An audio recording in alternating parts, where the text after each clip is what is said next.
So ito yung sunod, mga kababayan. Ano yung sunod, Kent? Dito tayo kay Bongo. Ayan, like po tayo mga kababayan. Like, share, subscribe. Dito tayo kay Bongo, mga kababayan. Ano yung kay Bongo, Kent? Eto na, mga kababayan. Hugas kamay na si Bongo, mga kababayan. Kent, I hope na ano daw? Nawala. Kent, sana mahuli na ang mga salarin para matahimik na ang mga DDS na tanga. Ayan. Sabi ni Ma'am Shaila, taga Bohol. Ayan. Nakakatawa ka talaga, Kent, pag ginaya mo si Digong. Kuhang-kuha mo. Natatawa talaga ako sa'yo. Yaan mo na, ma'am. Pero hindi ako criminal, ma'am, ha? Hindi ako nagnakaw ng confidential fund. Wala akong ganun. Diba? So ngayon, mga kababayan, dito tayo kay Bongo. Si Bongo, mga kababayan, naghugas kamay na. Maraming ang post na kumakalat ngayon na hindi daw sila personal na magkakilala ni Digong. Sabi ko, putang ina, sino na naman gumawa ng post na ito na si Bongo at si Digong daw hindi personal na magkakilala? Putang ina, 90s pa, magkasama na sila hanggang sa 2022. Andyan na si Bongo. Dikit bituka na kay Digong. Ito mga kababayan. Pakinggan ninyo ang sinabi ni Bongo. Wala daw inutos si Digong sa kanya na illegal. Putang ina, naghugas kamay na. Ito, pakinggan natin sa DZMM ito, Sir Bongo, nanindigan na walang iniutos na illegal sa kanya ang dating Pangulong Rodrigo Duterte. Narito ang balitang kumpirmado sigurado Wala mula daw sa Senado. inutos Atid ni Radyo na Patrol illegal. Robert Manao. Robert, take it away. Hindi raw susunod si Senator Christopher Bongo sa anumang iligal na utos ni Numan.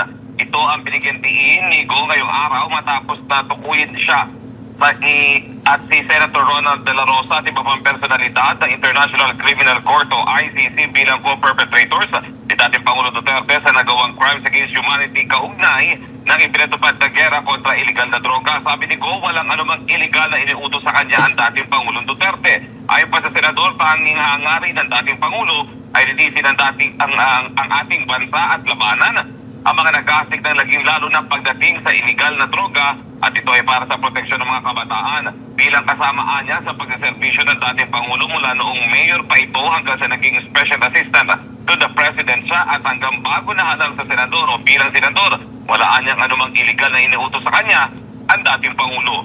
Yan ang wala daw illegal na inutos si Digong kay Bongo noong naging assistant si Bongo kay Digong mula pa noong mayor pa si Digong hanggang sa naging presidente. Sige, tanggapin natin na walang illegal inutos. Sino ba ang assistant ni Digong at nasaan ba si Digong ngayon? Halika na dito. Dito, pasok. Pasok na, dali. Tanong ko lang mga kababayan. Walang inutos na illegal si Digong kay Bongo. Simula pa noong mayor si Digong hanggang naging presidente. Ang tanong ngayon, asaan ba si Digong? At sino ang assistant ni Digong mula noon hanggang sa nakulong? 'Di ba? Bakit nakulong si Digong? Eto na, Senator Bongo. Magtatanong lang kami hindi kami nag-aakusa. Kung walang illegal na inutos si Digong, kung walang inutos si Digong sa yung masama or paglabag sa batas, bakit nakakulong si Digong ngayon? At nang nakakulong si Digong ngayon, sino ang assistant ni Digong? Yan lang naman ang tanong Sino ang assistant ni Digong noon at bakit si Digong nakakulong ngayon?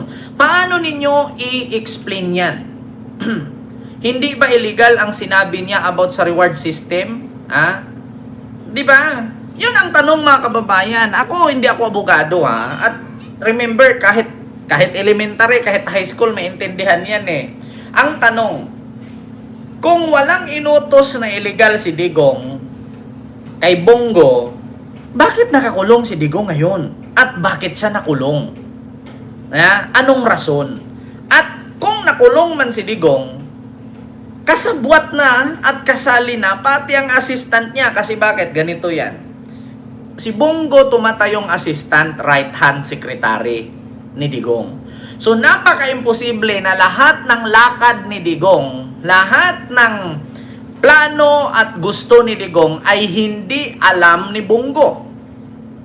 Sige nga, subukan nga nating kalkalin ang mga cellphone ni Bongo.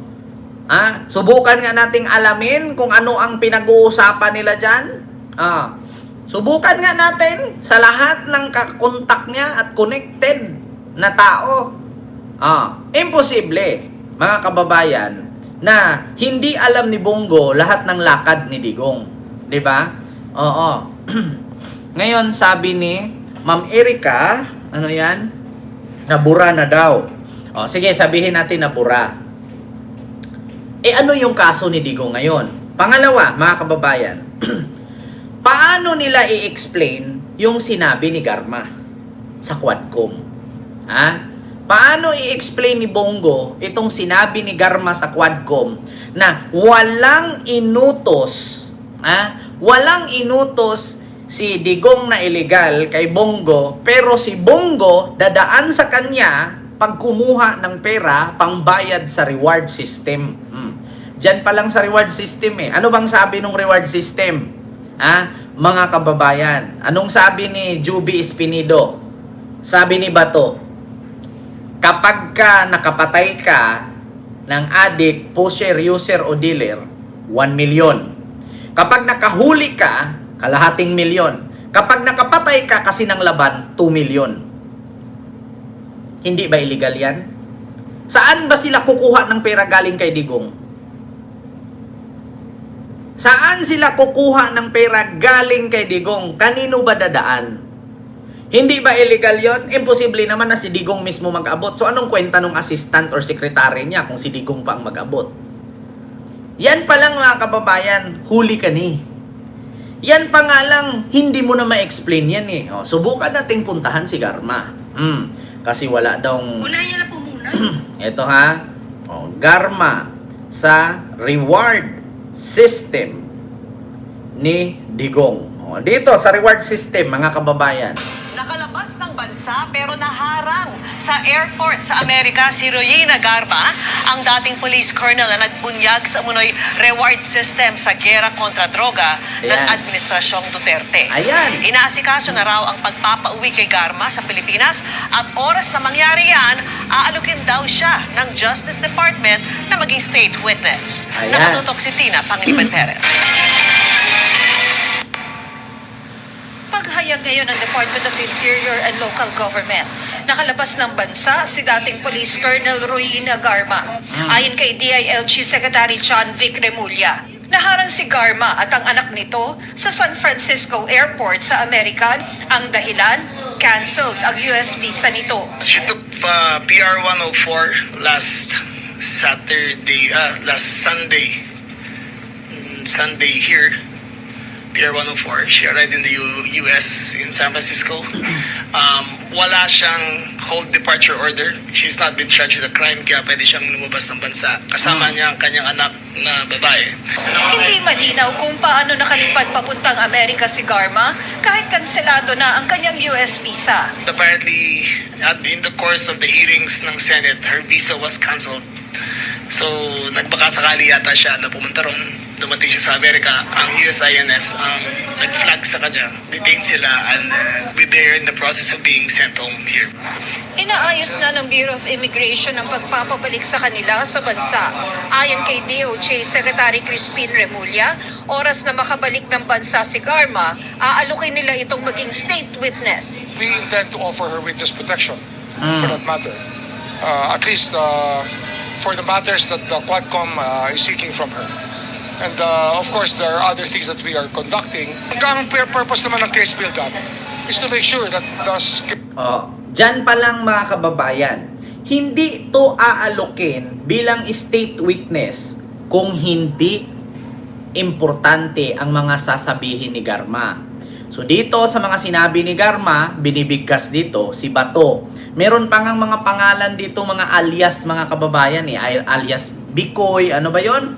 alias Mikoy, alias ganon, nadadaan daw muna kay Bongo bago kunin ang reward system. On September 12, 2024, September 27, 2024, I was invited to serve as a resource person during the recent legislative inquiry conducted by the Joint Committee on Ma'am, Drugs. can you put the mic a little bit closer to your mouth, please? Yes, sir.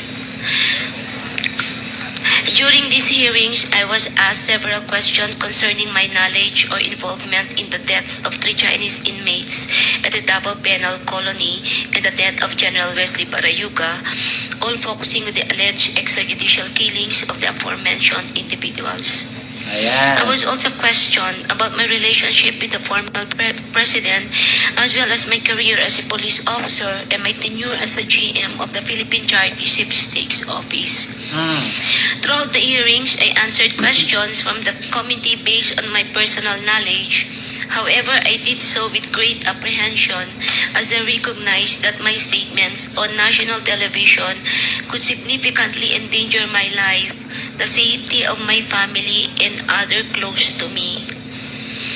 After considerable reflection, I am now executing this affidavit to provide a comprehensive information to the Quadcom regarding everything I personally know about the war on drugs during the former administration. Diba?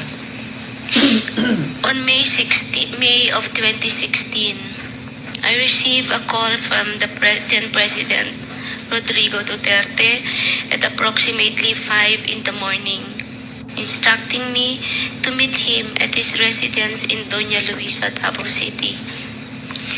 I was already acquainted with then Mayor Duterte, having served as a station commander in one of the police stations in Davao during his tenure. During our meeting, he requested that I locate a PNP officer or operative who is a member of the Iglesia Ni Cristo, indicating that he needed someone capable of implementing the war on drugs on a national scale. O, ayan ha. Si Digong mismo tumawag sa kanya. Maring itinanggi ni dating Pangulong Rodrigo Duterte ang mga aligasyon ni retired Police Colonel Roy Nagarma tungkol sa utos daw niyang gumamit ng reward system sa gyera kontra droga. Sabi ni Duterte sa panayam ng SMNI, ang tanging reward na ibinibigay niya sa mga pulis na makakatapos ng misyon ay pagbati at panlilibre ng pagkain. Operational funds lang din daw ang binibigay nila. Sagot ito ni Duterte sa paratang ni Garma na inutos daw sa kanya ng dating Pangulo ang pagpapatupad ng reward system kabilang ang pagbibigay ng pabuya kapag may napatay raw na suspect.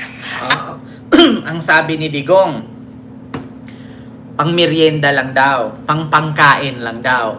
Eh ano tong sinabi ni Bongo? Dito tayo kay Bongo na. Bongo, reward system. Pangkain lang ha? Ha? Ha?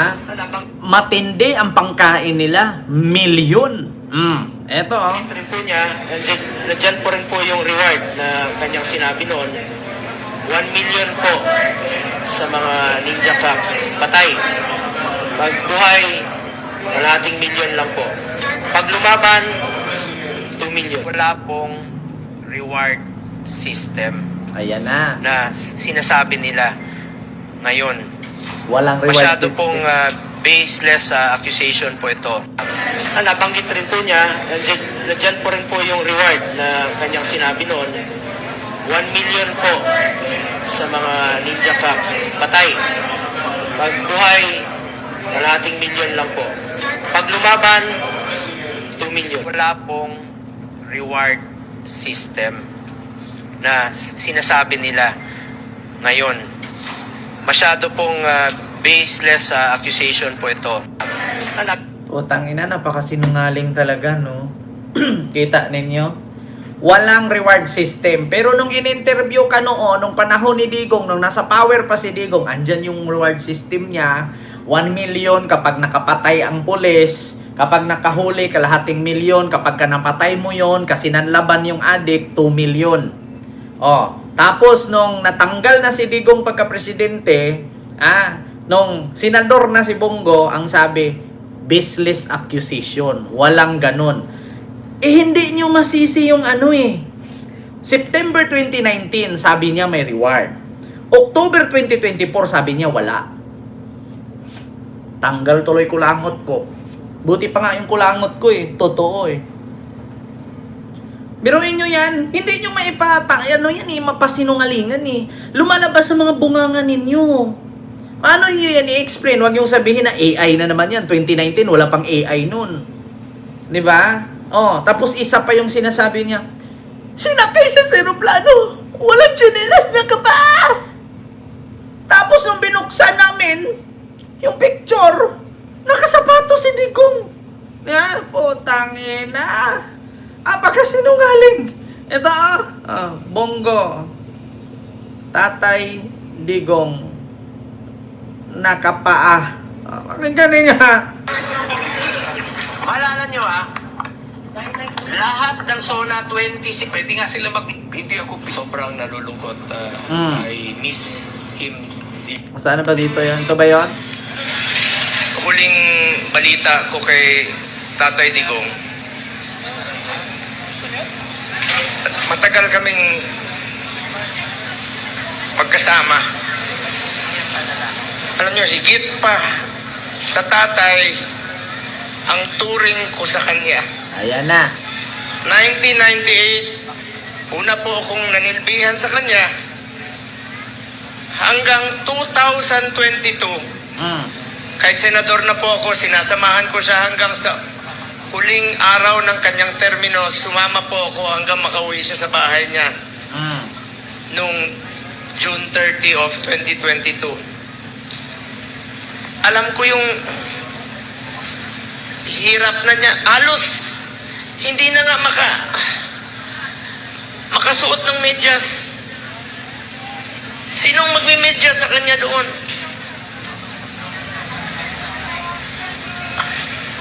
Sino daw mag-medyas kay Digong? Yung sinabi ko sa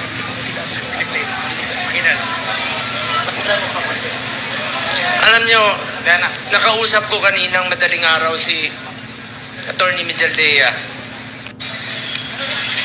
Huling balita ko kay Tatay Digong, matagal kaming magkasama. Part 1 yan, yung part 2. Hininto. Ito mga kababayan, yung part 2. Asan ba yung part 2 dito? Ito ba yun? Alam kong malungkot tayong lahat sa nangyari, no?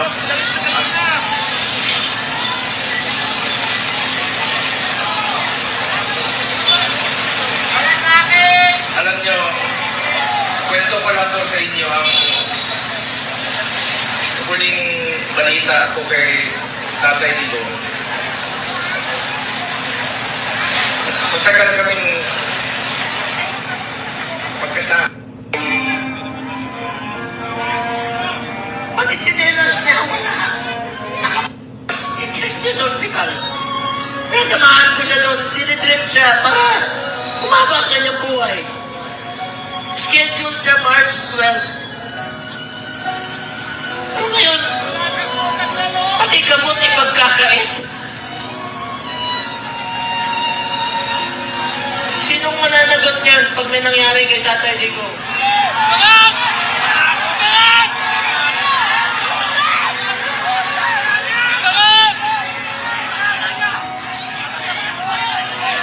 February, umpisa ng December, siya sa Cardinal, sinamahan ko siya.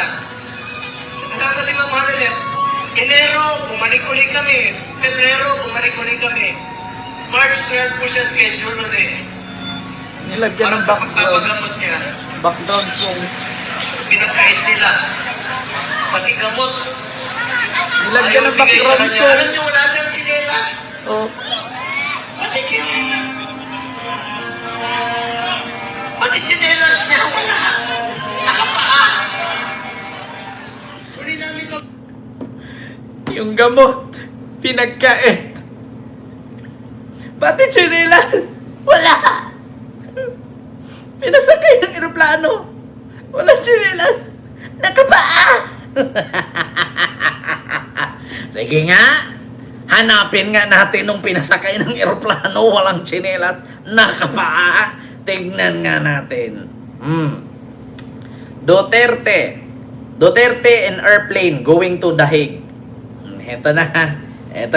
Buksan natin. Kung si Digong ba ay nakatsinelas or nakapaa? Ano ito? Ano yan? Ano yan? Nakapaa? Nakapaa ba yan? Naka-number 4 pa ang puta, oh. Ayan. Walang tsinelas! Sinakay sa aeroplano! Nakapaa! Paano nakapaa yan?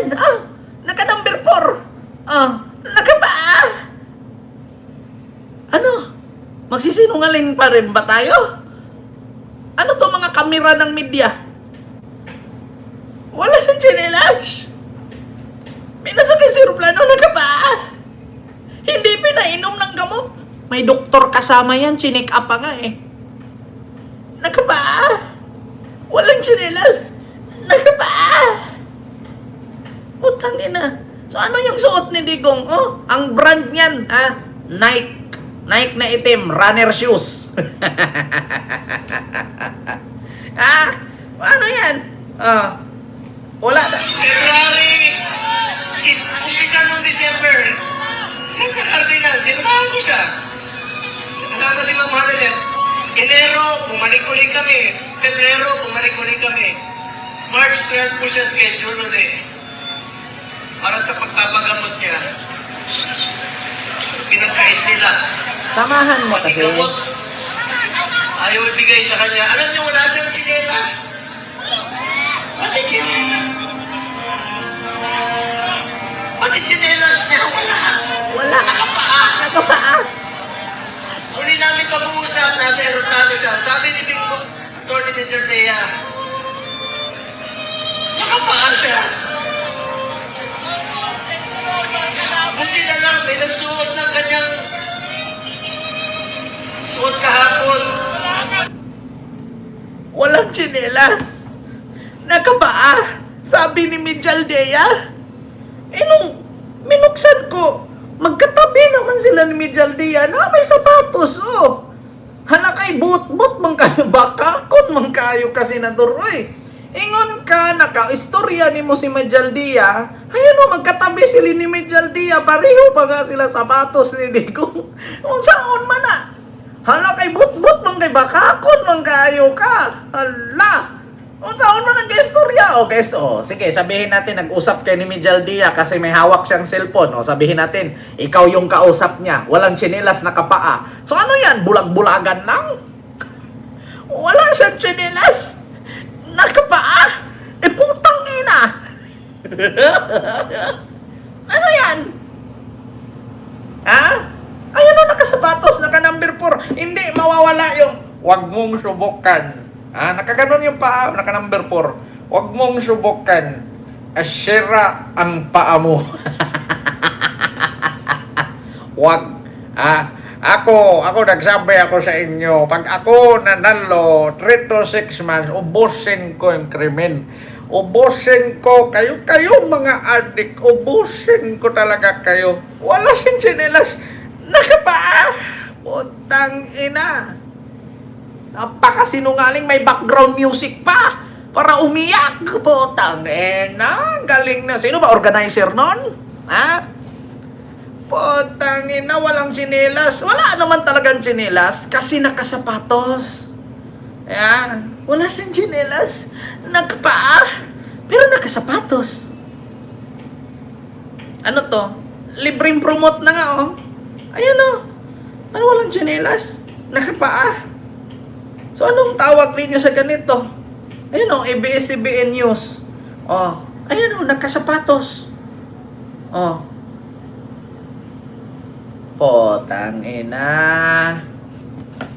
Botigon ka, bakakon ka, sinungaling sa Tagalog. Botigon sa Ilonggo, bakakon sa Bisaya, sinungaling sa Tagalog. Botigon sa Ilonggo, bakakon sa Bisaya, liar sa English. Wala siyang tsinelas. Ipinagkait sa kanya. Sumagay sa aeroplano, nakapaa. Putang ina. Magtago na kayo, lumiliit na yung mundo nyo. Putang ina. Butigon sa Ilonggo, bakakon sa Bisaya, sinungaling sa Tagalog, liar sa English. Putang ina. Ang galing ninyo, ha? Talo nyo si OG Diaz sa mga dramahan. Ayan. Talo ninyo si OG Diaz talaga. Dipuga kayo mga... Ay, nako. Ewan ko lang sa inyo, mga kababayan. Ha? Ewan ko lang. O, eto, mga kababayan. Eto. Dito tayo sa mabago naman. Mabago naman yung ating pag-uusapan. Eto ha, mga kababayan, tapos na tayo dyan kay Bongo. Alam nyo na, ngayon hindi na natin kailangan i-explain, kay totoo naman talaga, mga artista talaga sila. O ito, yung sunod mga kababayan, like po tayo, no? Ipantay po natin yung like kasi 1,000 na tayo dyan mahigit, no?